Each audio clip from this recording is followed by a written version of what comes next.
bu Qur'on shubha yo'q kitobdir, taqvodorlar uchun hidoyatdir. Albatta, bu Qur'on to'g'ri yo'lga hidoyat qilur va mo'minlarga va yaxshilik qiluvchilarga ulug' mukofot borligi haqida xushxabar berur. Albatta, biz Qur'onni eslab qolishga oson qildik, bas o'ylab ko'radigan bormi? Albatta, biz uni Qur'onni arab tilidagi Qur'on qilib nozil qildik, bas sizlar tushunishingiz uchun. Albatta, biz eslatmani nozil qildik va albatta, biz uni saqlovchilardirmiz. Albatta, bu Qur'on olamlarning Parvardigori tomonidan nozil qilingan Qur'ondir. Ayting, agar insonlar va jinlar bu Qur'onga o'xshashini keltirish uchun birlashsalar ham, bir-birlariga qanday yordam berishsa ham, unga o'xshashini keltira olmaydilar.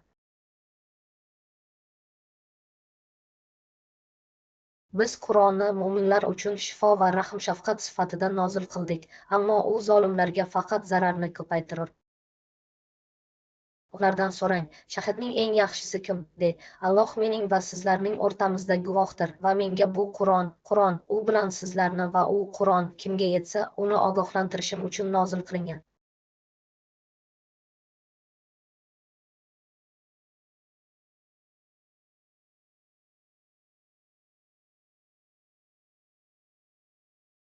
Agar biz bu Qur'onni tog'ga nozil qilsak, albatta, uni Alloh qo'rquvidan yiqilib, parchalanib turgan holda ko'rardik.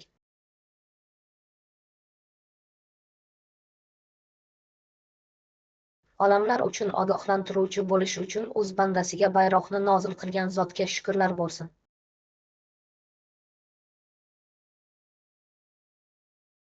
Biz ularga ilm bilan bayon qilgan kitobni iymon keltirganlar uchun hidoyat va rahm-shafqat qilib berganmiz. Albatta, sen Qur'onni hikmatli bilguvchidan Allohdan olasan.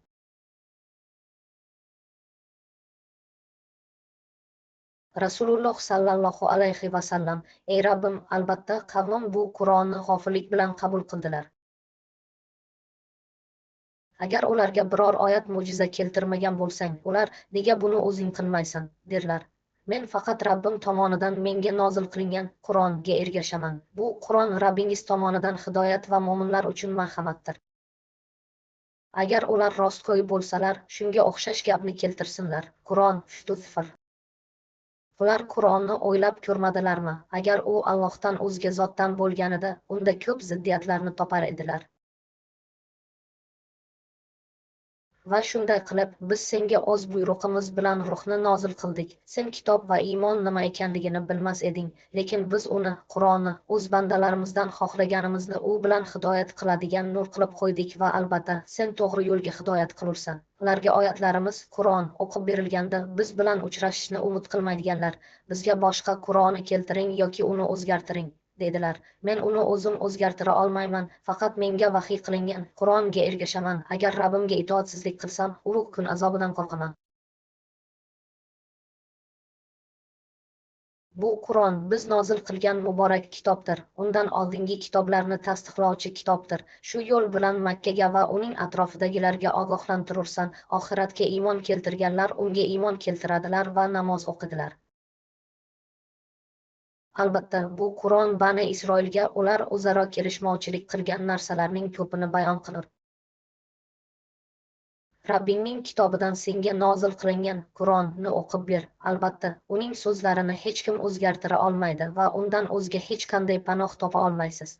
Albatta, biz bu Qur'onda insonlar uchun har xil misollarni keltirdik, ammo inson eng ko'p bahs-munozara qiluvchidir.